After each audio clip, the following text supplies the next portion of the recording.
Hey, and welcome to the Lit Loft. My name is Danny, Hi, my name's Rich. and today we're having a look at the Aria by Keeley Electronics, the pedal wizard himself, Robert Keeley. That's right. So essentially what you have is a drive pedal and a compressor pedal in one, and the ability to stack either the compressor into the drive or the drive into the compressor.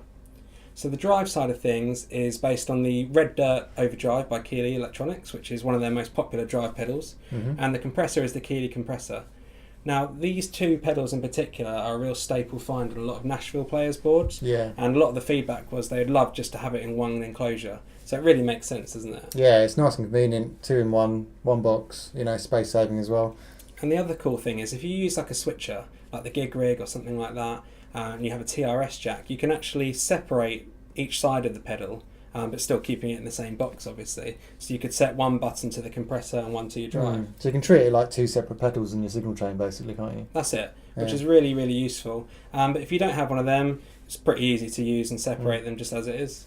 So we're going to have a look through. We're going to get Rich to play through all the different sounds. We'll start with the compressor, go over to the drive, which has got two drive settings, a low and a high, and then we'll see how they sound stacked into each other, and let's take it away. Cool, let's have a look.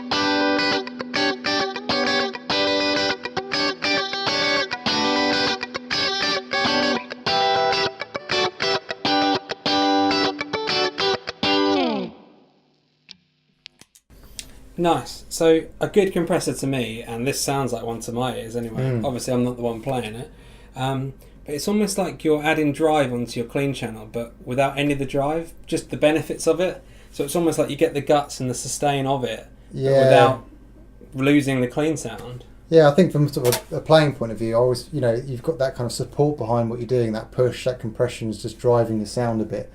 And yeah, like you said, just having that kind of almost like pseudo gain kind of happening. Yeah. It's not really gain, it's just the illusion of that kind of push. Yeah. When you put on when you put a gain channel on. Because I'm guilty of it. When I want more sustain, I just add another drive pedal or add more gain. Yeah. And sometimes it's not appropriate. If there's a cool chilled out moment and you want like a nice singing solo, and I come in with my two drive pedals on 10, that's not what you always want. Not appropriate, is it? No. Sometimes? And what this is really sort of opening my mind to is that if I can use a compressor and get some really singing sustain, but with clean and some low gain, which hopefully we'll be able to demonstrate really well in a minute. Yeah, it's like that less is more thing, isn't it? It's like you haven't got the gain, you don't need it to get the mileage out your notes. So the proof's in the pudding, as we would say. So if you hold a note with the compressor off, and then we'll bring the compressor in and do the same thing and see what happens. So this is no compression.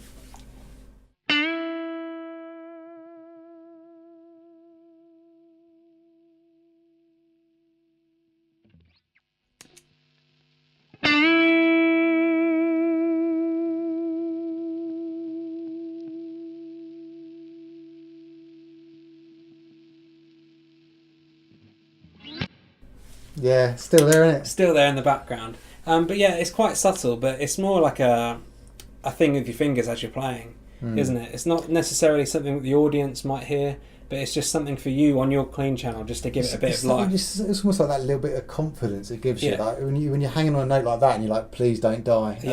And, you're playing Gary Moore Parisian Walkways or something, and he's holding that note, Well, especially like the David Gilmour sort of stuff. It really sort of, with that strat and the compression, really sort of, that's what brings to my mind anyway. I mean, even though we're sort of up here in the studio in a controlled sort of environment, you can even hear like the single coils actually being picked up, the slight noise coming from that, like when the compressor's kicking in. Yeah, which is really cool. Yeah, it's definitely cool. So if we now look at the low gain setting on the Red Dirt side, so if you just want to play us some, and I'll kick in the low gain side.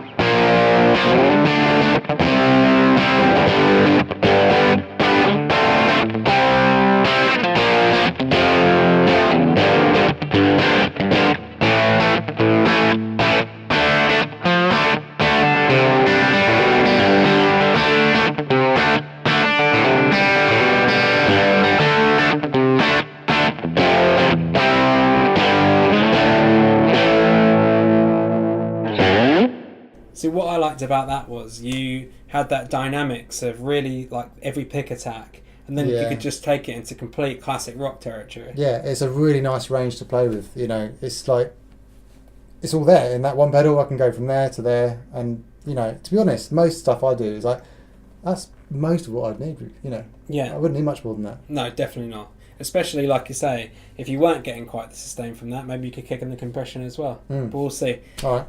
But let's go to the high gain side, the side we all like. So we'll stay on the low gain side, and I'll switch in the high just so you can hear the difference. All right, cool.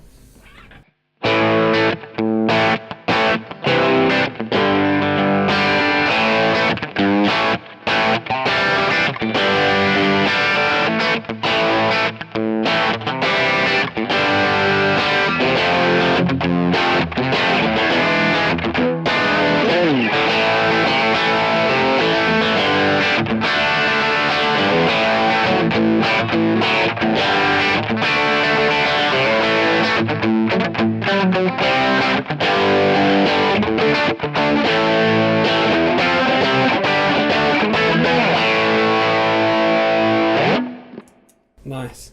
So to me it sounds like there's a quite pronounced mid-range, so maybe if you were taking a lead or something, I think that would really cut through in a band mix. Yeah, that feels like it fits really nicely in terms of where a guitar should fit with that kind of tone, you know what I mean? Like, especially in a mix in a band or even recording wise, that's sort of a nice punchy, mid-range. And I was hearing sound. all your pick attack and everything. Yeah, it's all still scrapes. exactly. Still really clear, you know, it's great.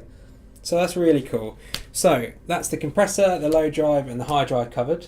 So now we're going to have a look at what difference does it make if you put the compressor before the drive or the drive before the compressor. So this switch here, the effects order, the way it's set now towards the compression is first into the drive. So if we start with that, on the low gain setting and the high I'll flip between, but basically you'll see me pressing this switch, and as it's to the right towards the compressor, it's compressor first. As I move it, then it'll be the drive first. So let's go. Cool, let's do it.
That's steaming, isn't it? It is. It's great. I mean, you could literally go out with an amp, a guitar, and this pedal, because you've got the compressor that could lift your clean sound into a really nice territory. You've got a low gain setting, a high gain setting, and you can put the compressor in either before or after, whatever your preference is, to create some awesome singing lead sounds. It's great, isn't it? I mean, that's it. That's the Aria. Is it Aria? Aria? Aria? I thought it was the Aria. Aria. Whatever you like to call it, it's one of them. So let us know below what you thought. Like and subscribe to our channel. It'd be cool to hang out with you again soon. My name's Danny. My name's Rich. We're the Lick Loft. See you soon.